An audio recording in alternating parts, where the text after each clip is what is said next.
All right, well, thank you all so much for joining us for the Preparing Future Faculty Workshop.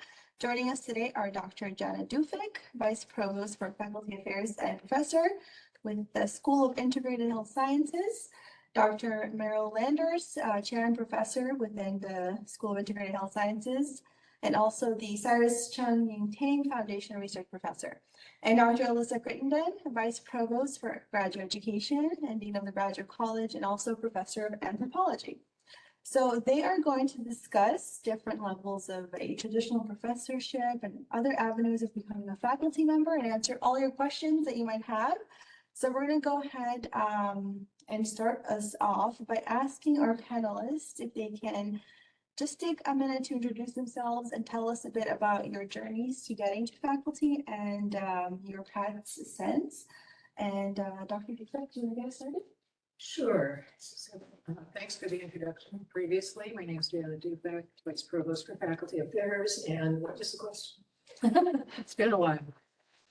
So introduce yourself and also just let us know a little bit about your journey to getting to faculty and what you've done. Okay, so it was a long time ago. I'll try to remember it as best I can.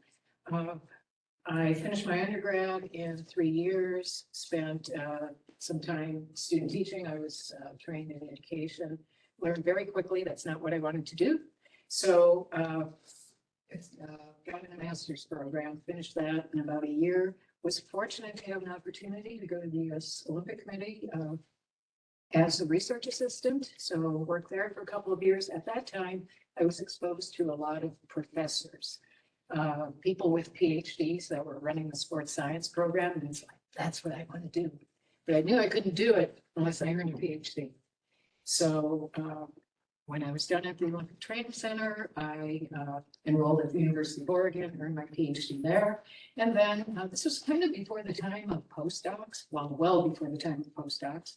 So got on the job trail. The first year, there were very, very few, I think N=3 positions open in my area of expertise, which is biomechanics. None of the jobs were good jobs. They weren't research jobs. So I spent a year as a lecturer, visiting lecturer, whatever it was, at the University of Oregon. I also don't say this very publicly much, but I did teach at Oregon State. You would know how much that is. And then the following year, there seemed to be more jobs that opened up, and I was on the job interview, trained for a lot of frequent flyer miles. At the end of the day, I took a position as faculty at the University of Oregon. I was there for about 8-10 years when I retired out of education and went into corporate. We had our own business, my husband and I. He actually had taken an extra early retirement package. He was also faculty at Oregon. So I spent almost 10 years outside of academics. There were some odd circumstances that some things that were happening at UNLV. To make a long story short, I came in to help in the biomechanics program as a PTI for about 5 years. There was a tenure track position that opened. I applied for it and was awarded that position. So since that time, I've gone through after earning full tenure and being promoted to professor. I moved into the associate dean role at UNLV in the School of Integrated Health Sciences, and am now moved out of that position after 4.5 years, and am now at the end of the calendar year, finishing my second year as Vice Provost for Faculty Affairs. What a journey. Thank you. Thank you so much. I'm going to pass it over to Dr. Landers. I come from a family of educators. My father is an educator. I have 2 sisters that are educators. And so I always knew that I wanted to get into education, but I didn't want to do elementary school education like my father. But I wanted to work in higher education, but I also wanted to work in healthcare, and I knew that that would be a good avenue for me. And so I got a doctor of physical therapy from Crittenden University, and knew that if I'm going to be a physical therapy faculty member, I would need to have clinical experience. So got 5 years of clinical experience so that I would be relevant for the students and also understand a little bit more about the profession. And I volunteered at UNLV so that I would be known by the faculty here, and eventually applied for the position and got the position in 2001. I've been here ever since. I've been the department chair since 2011. And I also at the time, I recognized that a DPT degree is a professional doctorate. It is not an academic doctorate. And I wanted to be here long-term and really have my, have a little bit more upward mobility. I pursued PhD in School of Biologicals or in Biological Sciences here at UNLV. And so finished my PhD as well. And I love what I do. I'm happy to share any tips and strategies that I can about my journey. I think there's some good things to learn from my experience. Thank you so much. And Dr. Crittenden. I don't even know where to start with these two models. I guess I will share a bit. I did not want to go into education, so I will start off with how I am different here from my colleagues. I wanted to be a pediatrician from the first time I can remember. As a small child, I wanted to be a baby doctor. That's what I told everyone. I am not a baby doctor, as you see now. I did my undergrad at UC Santa Cruz in Northern California, and I was a pre-med major. They didn't actually have pre-med at that time in the 90s at UC Santa Cruz, so they had to create a major for me. There's a story there. We're not going to unpack it. They didn't have letter grades either at the time. They were written evaluations. So it forced you to have a very different undergraduate experience than the one that most of our students have here, and which is common around the country. What it did is it forced me into courses that I wouldn't otherwise take as part of that gen ed curriculum.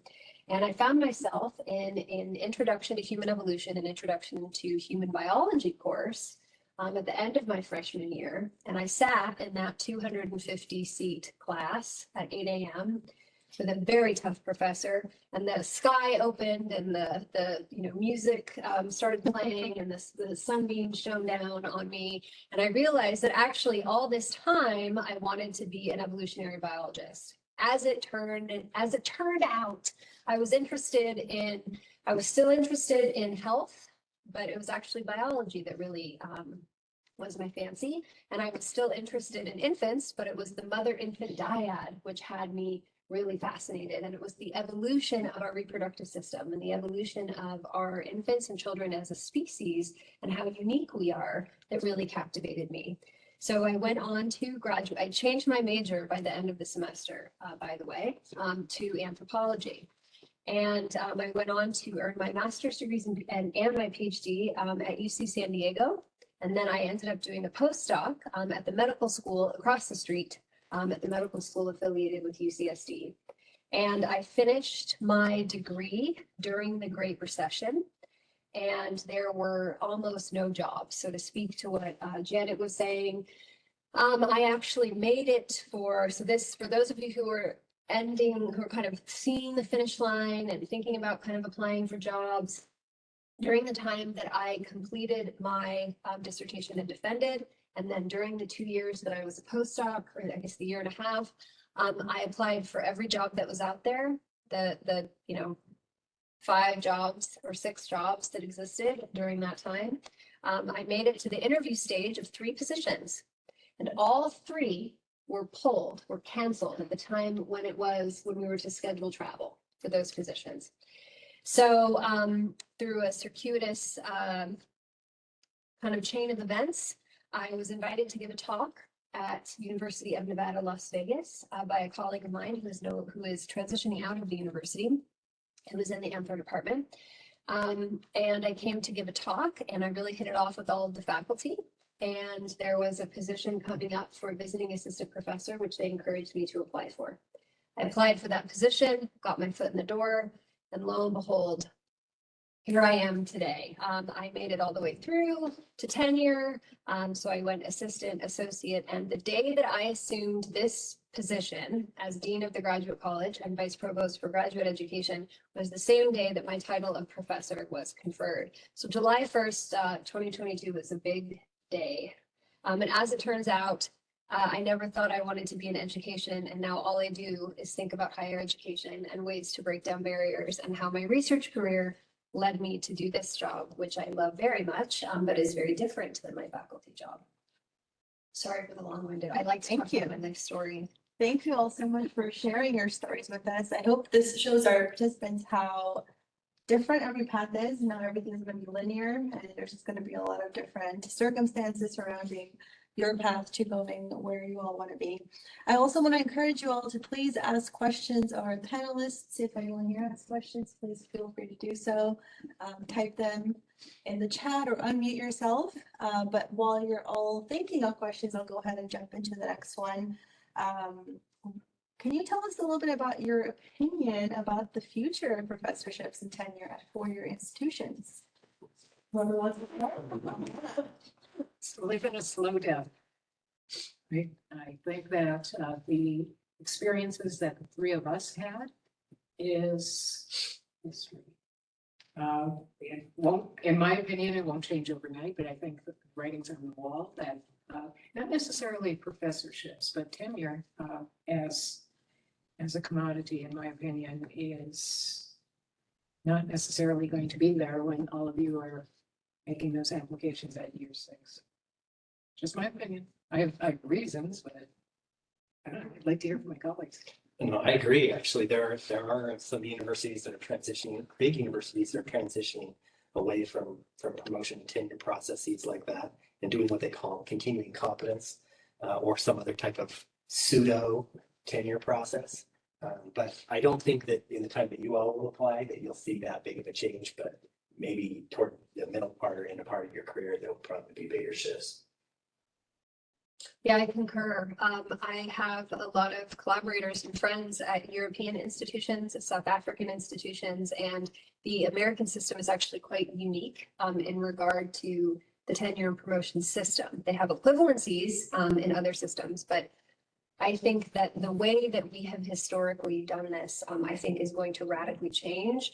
If for no other reason other than the landscape of higher education is changing, and we have institutions all over the country who are closing their doors for a variety of reasons we may or may not want to get into, but I agree with my colleagues. I think that the landscape that we came into, the landscape that you were largely reared in, is going to look very different in the next decade. Thank you. You said you had some reasons. Can you share a little bit about why you think this is happening or why it's changing? I think society is placing a lot of pressure on the, often, I guess say, that only exists in education. Why do you have that? It's not the corporate model. If I was in corporation, we wouldn't have 365-day non-contract or notice of contract termination. You'd be out the door tomorrow. You come to work on Monday and there'd be no desk. I think there are a lot of political pressures, and I don't want to get into those details. But I think there really is a lot of societal pressure on the ivory tower that had banned the perception of higher education. I also think that we're starting to see a lot more mobility among faculty around different institutions who maybe don't value your tenure process as much. And people who are not wanting to stick around in an institution for very long. So I think what you're seeing is the whole value of being tenured and then being like entrenched in that position for the rest of your life. I don't think their future generations like that vision of being at one place for a very long time. So I think there's a lot more mobility too among the different generations. I think that'll be additional pressure on it, I think. Any questions so far? In-person attendees or online? Let me ask, and let's go off this question. Do you think COVID is something investment that came from COVID, like Zoom, WebEx, all the online interactions, online classroom? Do you think that has an influence? I think that has an influence, but this was in the works well before COVID. I would say 5 to 10 years before COVID, this conversation has started to percolate. COVID wasn't just hard on students. Yeah. It was hard on faculty and administrators, and there were a lot of faculty rethinking their situations and thinking about the time that they spend and the value of some balance in their life, and were rethinking their trajectory of their career. So it was difficult on everybody. And faculty thought I will just say that I've talked to a lot of faculty who had epiphanies, I guess, if you will, about their career. I did. Yeah. I never thought that I would ever be in administration, but COVID gave me a change in perspective. And I realized that I had more of my career ahead of me than behind me at that point. I was a young full professor. And I decided that given all the changes that I was seeing in higher ed, that I wanted to shift my focus and my energy and my labor in terms of kind of increasing access at UNLV for graduate education. So I felt compelled to serve graduate students in general in a very different way, in a way that I didn't feel before COVID. My whole focus and emphasis and what I wanted to spend my time doing changed. I had many colleagues who left academia entirely. So my existential crisis led me to this seat here at your service. But other people had different experiences that led them on other pathways. Great question. Thank you. That's a good question. Any other questions from our participants?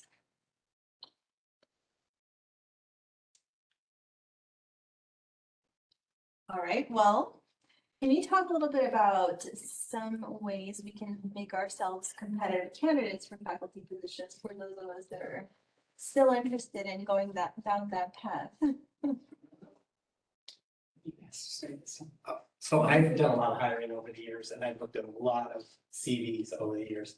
I think there are two things to think about. First off is what the meat inside your CV, like what the things that you've accomplished and not leaving things out, being really detailed, but then also selling yourself through a really well-designed, professional-looking CV. It so shocks me how many unprofessional-looking CVs I get from prospective applicants, and it just shows to me people who've taken the extra time to have a really detailed CV. It shows to me that they care, they're meticulous. It gives me a little window into how they think about their about their work. And if it comes in sloppy with different fonts and different font sizes, and it looks like things have been cut and paste, or even like in the references, like not the references, the publications, they might have an APA format here and then an AMA format there, and it's all different and mismatched. I think it doesn't reflect very well on you. So having really good content to put in there, like publications and abstracts, presentations, and things that help you to, that are requirements, like really important things to have in there, but also selling yourself with a really meticulously done CV, and having, I say that I would have several people look at your CV, not your fellow graduate students, but I would have your mentors, your committee members really look over your CV and make sure that it looks professional, looks sharp. That's one thing, because that opens doors. And when you're in a really competitive process, anything you can do to help is helpful. I would add to this that definitely your research, your scholarship, your teaching effectiveness are the meat of what you need to focus on. But again, as we're talking about higher ed changing, I think what has traditionally been termed the soft skills, but we need to think about collaboration and teamwork. Again, thinking more about that corporate model. So to my point, you may want to spend some time either mentoring undergraduate students, or doing some things that suggest that you've taken these skills in another direction. You may want to work on some interdisciplinary teams. Still, you have to have your focus and your pinnacle, your specialty. But you need to develop some skills, and there are so many great workshops that are held here in the graduate college to focus on these types of skills. You'll want to try to expand upon those, and then in the interview process, sell yourself on some of those, whipped cream or cherry on the top of the soda, ice cream soda, or whatever it is. Make sure that your prospective employer knows that you've done these extra things. That's what I have to do. Yeah, I agree wholeheartedly with my colleagues. I would add two things. So the very first thing that I do when I'm talking to students about their career choices and their prospects is we talk about whether or not they're interested in applying for teaching intensive jobs, research intensive jobs, or both. That really matters because you should be thinking about this before the time you are defending your dissertation. You should be thinking about this as you are in graduate school so that you are building out your dossier in a way that will really position you well for one or the other or both, but to do so intentionally and thoughtfully. So to be thinking about what types of jobs you want to apply for. And to speak to the CV point, I can't tell you how many times I've done a CV review workshop for students who are applying for a teaching intensive job where they have almost no research responsibilities whatsoever. And all they highlight in their cover letter and what is up front on their CV is their research from their dissertation. That is not likely to rise to the top of the pile. And the converse is also true. If you are applying for a position that is research focused, it's important to demonstrate that you are a capable instructor, that you have a teaching statement, a teaching philosophy statement, but you are going to want to center your research and wait to trot out your teaching skills likely in further stages down in the interview process. So be thinking thoughtfully about what the ad is asking for in any given job call, and make sure that your CV is structured in a way that will either prioritize teaching or research, and that can be done. There are all sorts of great resources even available online for how you would structure your CV for those types of positions. The other thing that I would say that I think is really key and something that is missing time and time again from cover letters and even from job talks, interestingly enough, for research-based regular academic faculty, kind of tenure track laddering positions, is to be thinking about the future and be thinking about your 5 and 10-year research plan and able to articulate what you plan on doing and demonstrate that the wheels are already in motion for that. Because when you are interviewing, they are looking to see if you are a good investment for the institution. Whether they articulate it that way or not, your colleagues, your potential future colleagues are going to be looking at you in that interview and thinking, can this person get tenure? They're also going to be thinking, is this person a jerk? Are they going to be awful in faculty meetings? They're also going to be thinking, can this person help us meet our teaching needs? But they're also going to be thinking, can this person get tenure? So you're going to want to be thinking about what your future plans are. In addition to talking about all the great work you've already done, that's important. But it needs to be, look what I did in graduate school, and it needs to be very forward thinking, which I think a lot of candidates forget. I want to piggyback off of that because what Dean Crittenden said, there's some real gems in what she said. And one of the things is about selling yourself and selling your future. And the 5 and 10-year plan, I love that. Put that in your cover letter. And also in your cover letter, do your homework. Make sure you understand the mission, vision, and core values of the institution, the program that you're going to. And then tell them in that letter why you are aligned with that. That I'm aligned with this. I'm aligned with, in particular, this initiative at the university for, let's say it's diversity, equity, and inclusion, aligns with my values, and I seek to, work in this area or to advance my understanding in this area.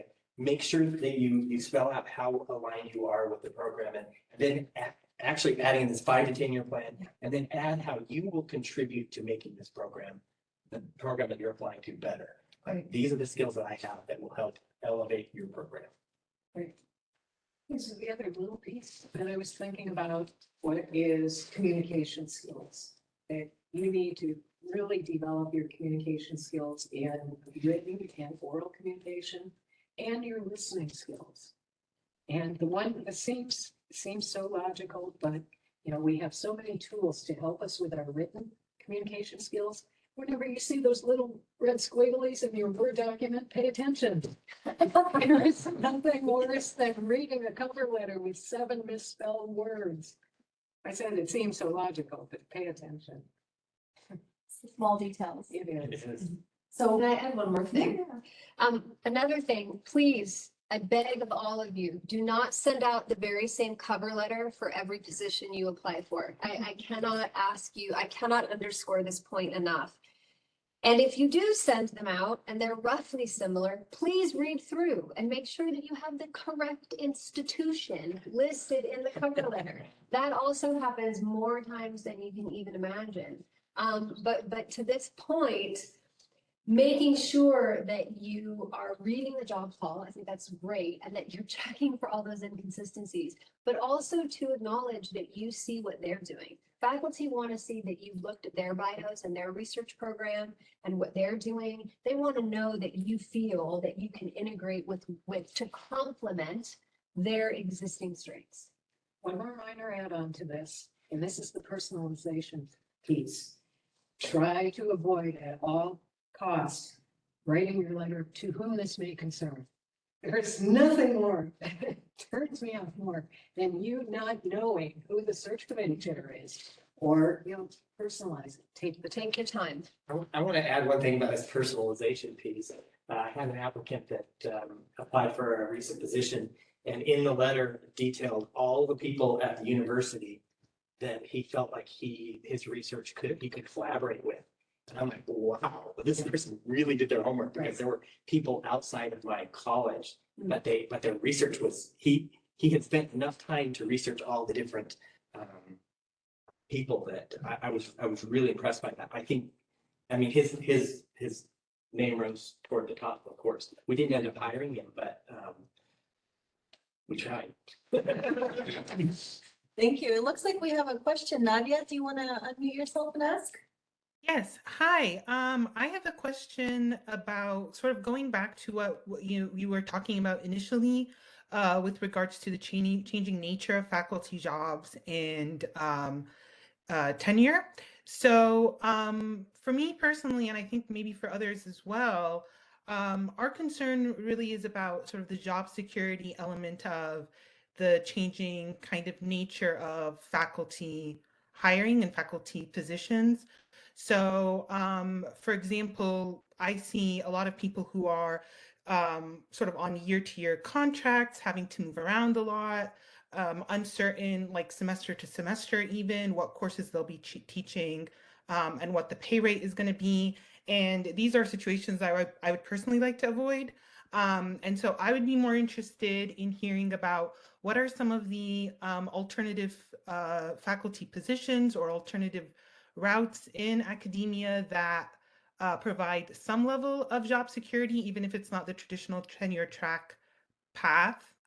What those jobs, might be called, what their expectations would be, what kind of what sort of level of job security might be available. I would really appreciate some information on that. I can tell you that what I know, I mean, I'm not an expert on this, but I do know that one of the trends is this continuing competence trend, which is not really, it's a permanent job still. It just means it's a 3-year cycle. And basically, if they want to get rid of you at the university, you would have to have something like 2 years of unsatisfactory evaluations. So it's pretty permanent, assuming you're doing a good job. It has some continuing competence is what they call it.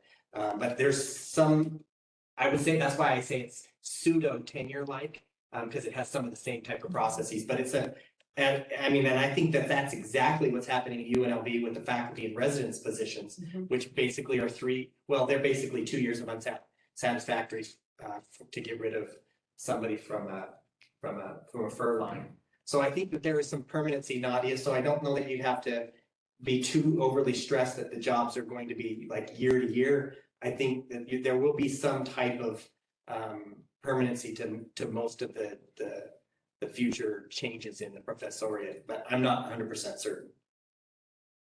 So I've never worked in this environment, but there are some institutions that have unionized faculty, and there may be greater job security in those environments. And I just want to go back and add something. Tenure, you can be fired, you can be terminated if you're tenured. And in fact, it starts with 2 years. 2 years. So although we talk about, the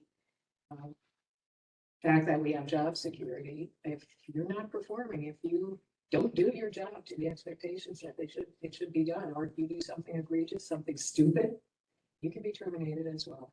Yeah. Something illegal. something illegal. You don't need 2 years of unsafe.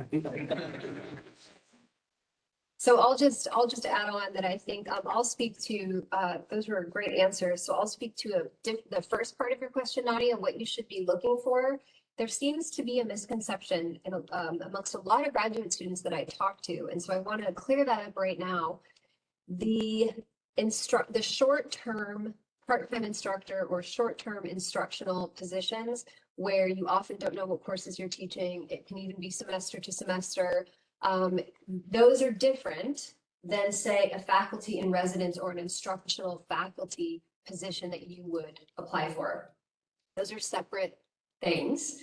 And so I think that it's just that one way that you can, for yourself, see what the job market looks like is to know the difference between these categories. So it will indicate in any given job advertisement whether this is a short-term semester to semester or 1 year temporary position, or whether this is a long-term position that has these kind of built-in evaluations, which really just makes academia like other professions, that you do your job satisfactory. You have to have satisfactory or above, ideally above, in order to have to go on any type of career ladder, right? In order to progress. So I think that we just want to make sure that we're understanding what types of positions we're talking about, so that when you hit the job market and you're looking at all of those jobs, you know what you're applying for.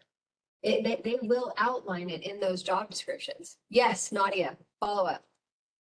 Yes, I do have a follow-up.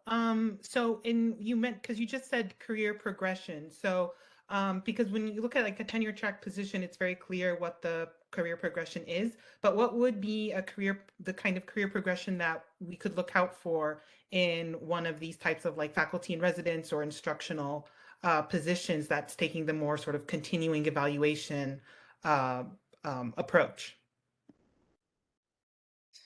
So let me make a statement of clarification.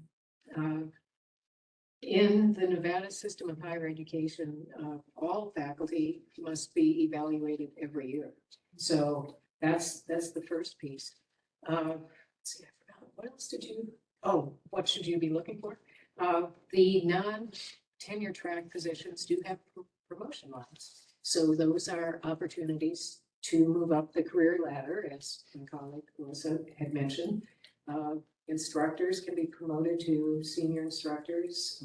Faculty in residence, assistant professors can move up the ladder as well, and just come with pay raises similar to what other faculty, tenure track faculty have the opportunity to experience.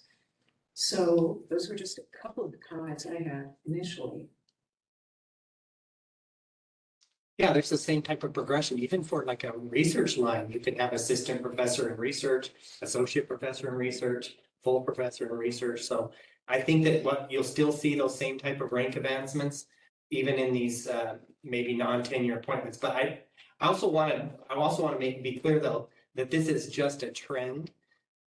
And that the promotion and tenure process is still alive and well in probably 90% of universities in the country, and probably will for the next decade or two. I think you'll start to see more and more universities start adopting alternative things, but I don't think it's going to be a mad rush to change. I think it'll be a slow process. So I think, Nadia, I think you'll probably still find that most universities you apply to will have the traditional process. And certainly large institutions will I think will be the last to switch over. And I think that there will be a variety but I also think it's discipline specific. So I know that some disciplines have trends where there will be I think that there will be kind of the holdouts for the tenure track positions. So I think it also just depends on what your home discipline is, what the trend is happening kind of in your world. I don't know if anyone reads Chronicles of Higher Education. Anybody here, the grad students? Okay, yeah, yes, but the students, just like Jorge said, right? So I encourage you to take a look. There's amazing resources available to you there with all sorts of really good information, op-ed pieces. A lot of this this dialogue that we're having right now is a national conversation. This is not happening we're not talking about this stuff. I mean, we are in a little silo right now, but this is tethered to the larger conversation. I do think though, Nadia, to your question, that there may be a shift in the proportion of tenure track lines versus non-tenure track lines, that they will still coexist for a period of time. There may be, so in our area of healthcare, for example, Arizona State, of their 73 faculty, there are something like 20 or 17% that are tenure track. So that's a big institution with a very successful program. They're really making shift. And I'm just speaking discipline specific. Thank you all. So we talked a little bit about cover letters and CVs. Can you speak a little bit about the faculty job search and the aspects of the application process? How many hours do we have?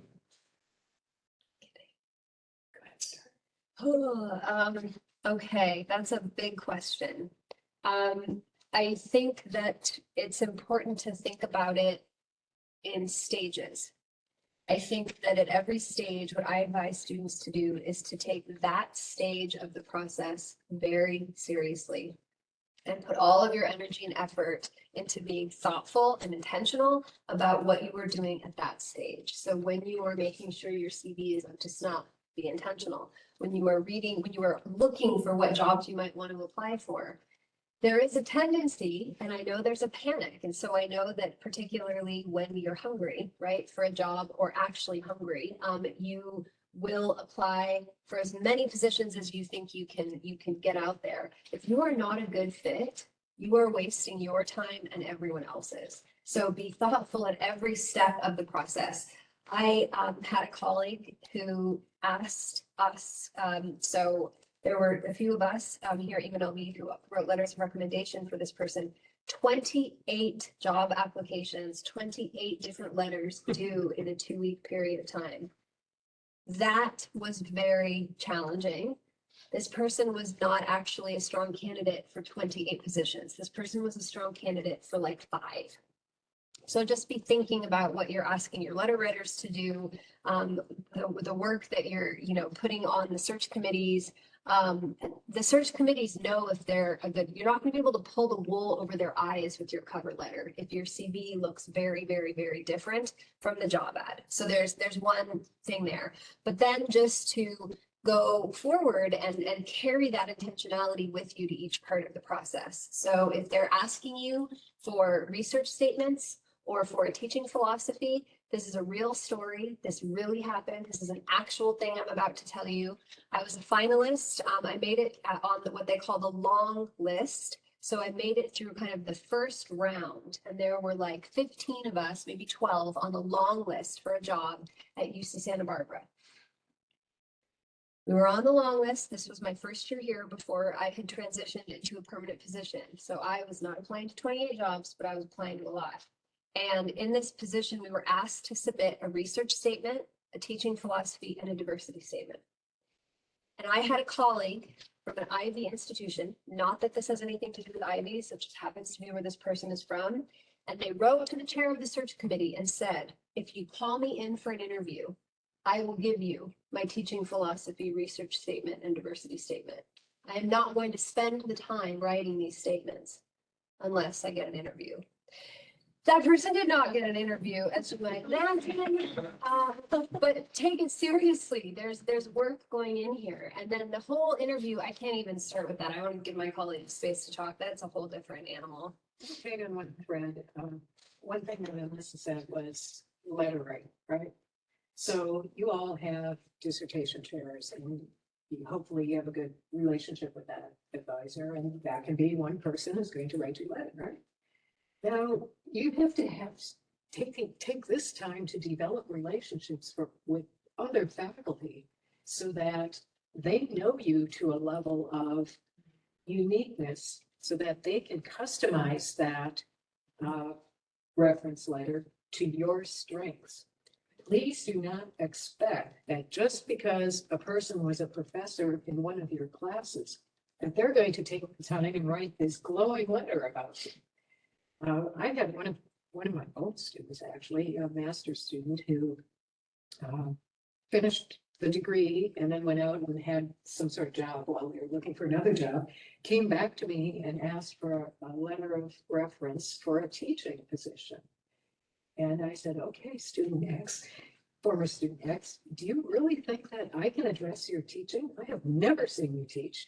I don't know that you even taught anything outside of a hands-on laboratory. Do you think I'm the best person? And that person said, oh, you're probably right. I'll ask someone else. So you need to spend some time now developing that network of people, not just your advisor who knows you, that you can go to confidently and understand that they will write thoughtful and personalized recommendation. Just like to add that something to what each of the other panelists have said. I love the idea of being really intentional when you're doing your search and making sure that you're going to institutions that have missions and vision statements that are aligned with your own values. And when you put that in your statement, you're not just saying that, you're actually saying it from a place of truth, because that's really where you see yourself working and applying to a place just because it's got an open job. And you might not be a good fit for that, or you're not a good fit for it because of whatever reason, is a waste of your time. And it's a waste of their time. So I really do agree with that part of the statement from Dean Crittenden.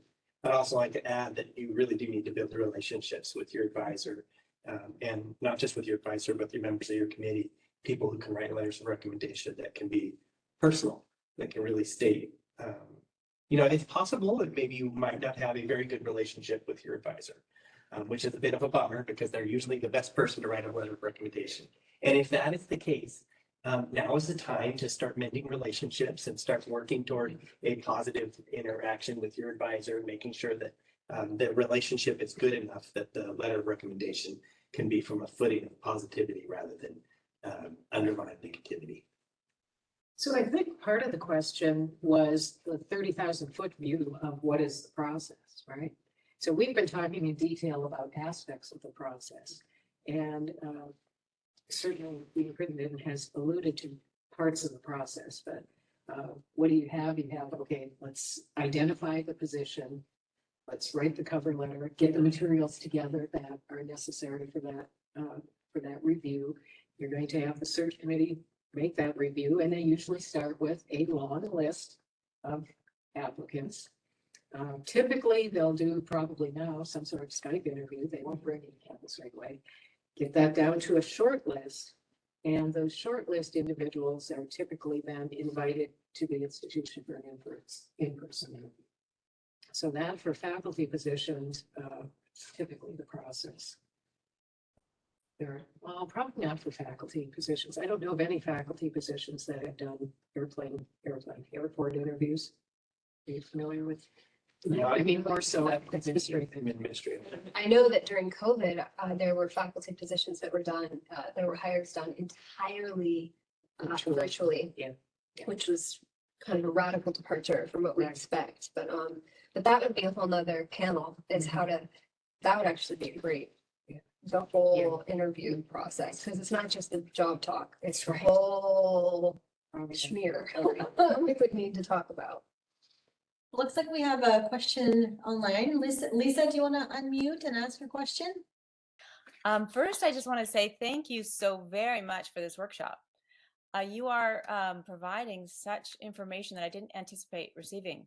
You're just so candid about personalizing things, cover letters coming to you, just to whom it may concern. Those kinds of things are just, they're just invalid. So you might see my name coming back to this workshop over and over again. I'm really enjoying it. It just is giving me a lot of insight. And so I want to start preparing now, even though I have a bit of a road ahead of me. I wanted to ask you several different questions. So I'm just going to rapid fire them and just answer whatever ones you feel like you can here. So or that you have information on. My first question is, I was so fortunate to receive a graduate teaching assistantship for the Department of Education. My background is multilinguistic diversity. I taught here many years before, and then I homeschooled my children for 20 years. So I'm coming back to education. My field is definitely in teaching. And I, instead of research, that's my path. And I'd just like to know, do you have an opinion in terms of where you can go with being a graduate teaching assistant and how that can translate into becoming a professor of some sort, whether it be tenured or not? Then if you could sort of elaborate on the difference between maybe getting a faculty position at the level of the University of Nevada, Las Vegas, and maybe the College of Southern Nevada or other, maybe lower level universities. And then just to add to what you might want to prepare to get ready for your CV and your interview, and just having all the pieces to the puzzle together to apply for a job. I'm very interested in conferences and learning more about linguistic diversity and how it is internationally, how it's received, how people are presenting it, what their thought process is, the research that's being done, and how does that play into working in faculty, the research and the presenting at conferences internationally? I can start that one. Wow, Lisa. Okay, there's a lot there. So I will try to hit as much as I am capable of hitting there. First, I will say that you led with that you are an educator and you are focused on a teaching position, but you ended talking about the significance of the research. So we're going to get a little introspective here first, because I think there's some digging there to be done in your own path. The research that is being conducted right now at the UNLV College of Education is some of the best gold standard, impactful, top-notch education in higher ed in the country. So you are well positioned right now where you are currently earning your degree to be exposed to the types of innovative research that you're talking about. Conferences are where that happens. All we need to do is look at the number of grants that are coming into the College of Education for this type of transformative research. And so it seems like maybe you might have one foot in each world. To speak to local teaching opportunities, I will tell you that UNLV is research-based, so that even if you are going to teach, even getting your foot in the door here, research-wise is still research-based. Teaching-wise, for those positions, it's all about the level of teaching experience that you have. So more is better. Just a teaching, I'm going to level with you, just a teaching assistantship in graduate school is not likely to make you competitive anywhere. Potentially, CSN hires our graduate students here at UNLV to be instructors for one semester at a time. They do it with all of so many programs across campus. But just to find ways to get yourself teaching experience, that is what will make you competitive in the community college market. My 2 cents. So I will just add a little bit about materials and selling yourself from an education instructional perspective. We talked earlier about focusing on the research and on the Vita, and how, I think, Alyssa, you said somebody kind of had it backwards. If it is in fact a majority teaching position that you're making application for, be sure to have materials ready to share that highlight the teaching and planning and curricular development, course development, perhaps even exemplar lectures. We're doing so much online right now that you have available to share. Something that sets you apart, that to Dean Crittenden's point, that it's not just the TA that will get you the job. We have a lot of teaching assistants on campus and, at various levels, and some have developed a lot more of the pedagogical tools and instruments. So take that, use that to your advantage as you prepare your materials. I want to take a little bit of a different angle on this, Lisa. thinking about your question and thinking about how universities sometimes have like internal nepotistic policies that they won't hire the people that have got a PhD at their program. It's not always true. I do know UNLV does hire some PhD graduates, but sometimes they don't. And the idea is to create diversity in your university from other universities. There are also, as I'm sure you can imagine, different tiers of universities around the countries, R1, R2, doctoral universities, masters and bachelor's universities in different stages. And there is a tendency among those universities to want to pick people from within their, like an R1 university would be unlikely that somebody, if you wanted to work at an R1 university, would likely hire somebody from the lower tiered universities. So the good news is UNLV is an R1 university, so we're at the very top tier of all research universities, which means that I think you have a little bit more open opportunities at almost every school. And the fact that we're in that upper tier really helps our graduates. And I would point that out in your letters as well. This is a large metropolitan R1 university, and it's the most diverse major research university in the United States. I would highlight that because that could open doors for you that maybe wouldn't have had we been an R2 or a lower Carnegie ranked university. I know that sounds a little bit superficial, and it is. Some of the hiring processes are superficial. But that is one of the things that can help set you apart a little bit. And, thinking about Lisa's question about, going to these conferences, conferences is one of the very best places where you can go and sell yourself by sharing your research at a poster presentation or meeting professors at a university that you really, or researchers at a university that you really value. I think this is a really good opportunity for you to sell yourself. But you sell yourself at those places by sharing your research there. So Lisa, I would not totally give up on the idea that research, I think that Dr. Crittenden was also kind of highlighting this too, that maybe you have some potential to create some knowledge that could be very valuable too. And the way to get to those conferences is to share your research. Okay, thank you so much. Great insight. Thank you for your assistance in all of this. Thank you, Lisa. Great questions. You should also consider looking into the graduate teaching certification if that's something you're interested in going down the path to. We do have a couple more questions and our time is almost up, so I'm going to try to get through these before our time is over. So the first one is, do graduate grades impact hiring decisions? No. No. Unless you fail out of a lot of your courses, and then we have a bigger conversation to have, probably. We don't look at them, but we look at your dissertations. Yeah. We look at your products, your scholarly work. Thank you. Great question. And then this other question we have in the chat here is, would any of the panelists be able to talk about navigating the glide down of getting hired after graduation? All right, I can tackle it because I actually talk about this a lot. So thank you, Kara, for that question. So how many of you have heard of the glide down? All right, nobody's reading Chronicles of Higher Ed. All right, we gotta get like a book club started or something so that we can do reading groups. So the glide down is basically what was just articulated there by my colleague.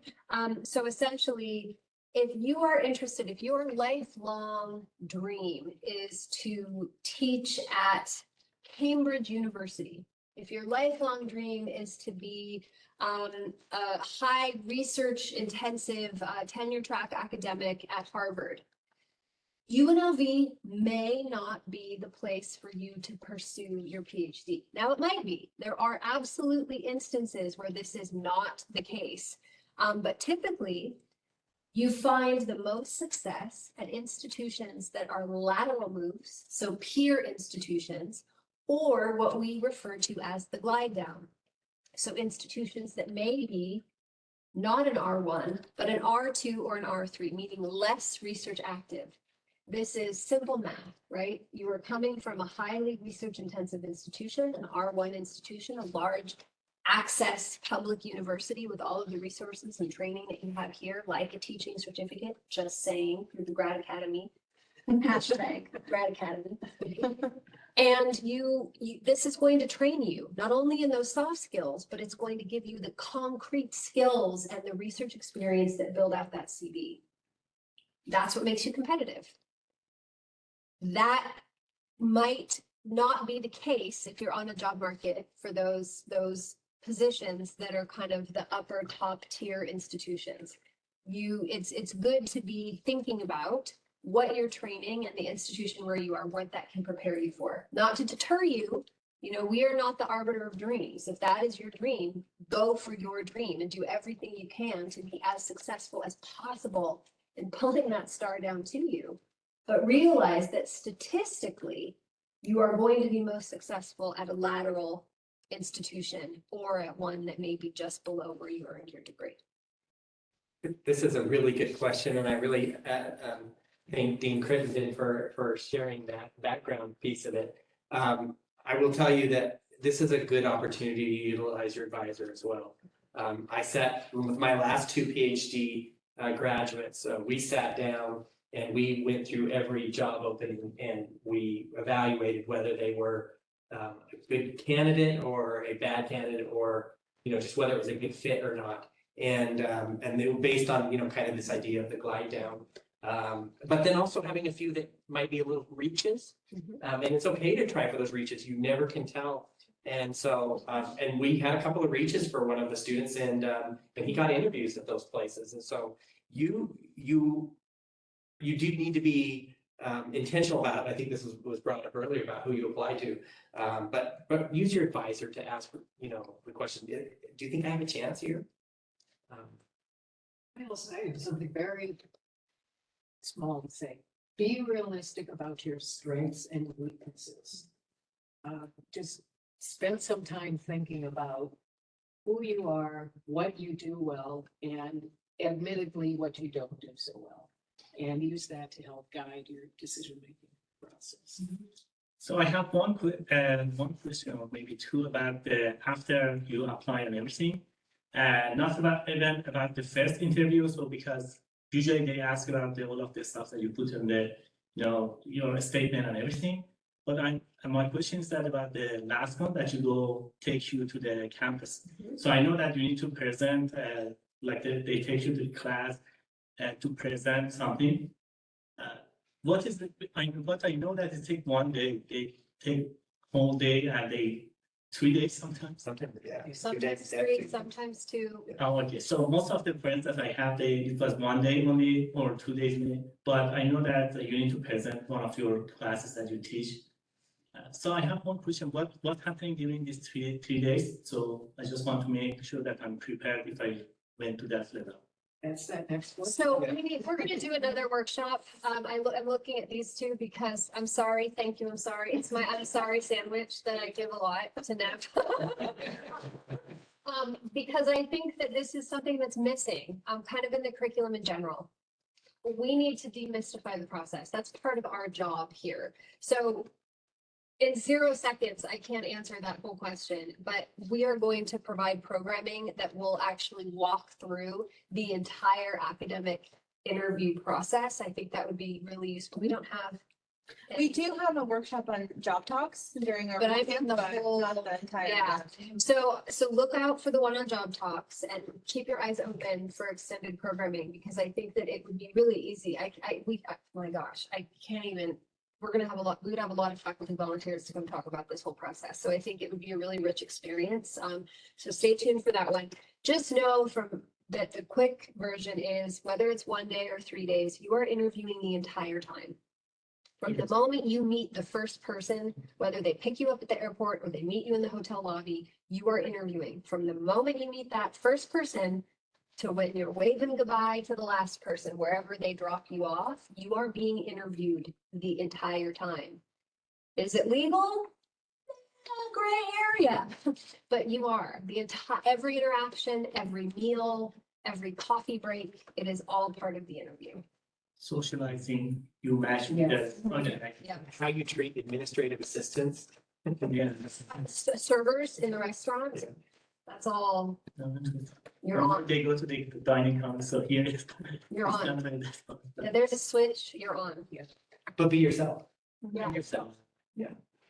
Easy. Expectation that when you know what's going on, that you are prepared, but if you get off guard, so that's what. Be prepared though, like what you just answered it yourself. I think that the most successful candidates I've ever seen are the ones who are prepared, who take it seriously. Their job talk, their teaching presentation, all of it is very carefully prepared. They took the time, the energy, the effort. They know the faculty they're meeting with. They know their research background. They know what courses they're teaching. They know a bit about the institution. They are excited to meet with graduate students. We had a candidate come in, and when it was time to meet with graduate students, one sat down at the table and went, oh. Needless to say, the person was not hired, right? But I mean, just be thinking about, and also my final little point here, remember, you are also interviewing them. If you show up for a job interview and you absolutely detest the faculty who you're talking to and who you're interacting with, or you're like, oh man, I could never live here. Not a good fit, because that's only going to compound with time as you're trying to get tenure or promotion. So stay tuned for that next workshop. Okay, so that's what the next option. Well, this has been such a rich conversation, and I wish we had more time to talk, but we are over our time. But I just wanted to thank both our panelists and our audience for being so engaged with awesome questions, wonderful answers. Thank you all so much for sharing your time with us today. Hope everyone has a great rest of their day. For those of you that are online, we're going to drop a link in there if you can give us some feedback about the workshop so we can continue to provide these types of experiences for you. We would appreciate that. Mark will put that in the chat. But thank you all so much again. Hopefully everyone has a great rest of your day. See you at the next one.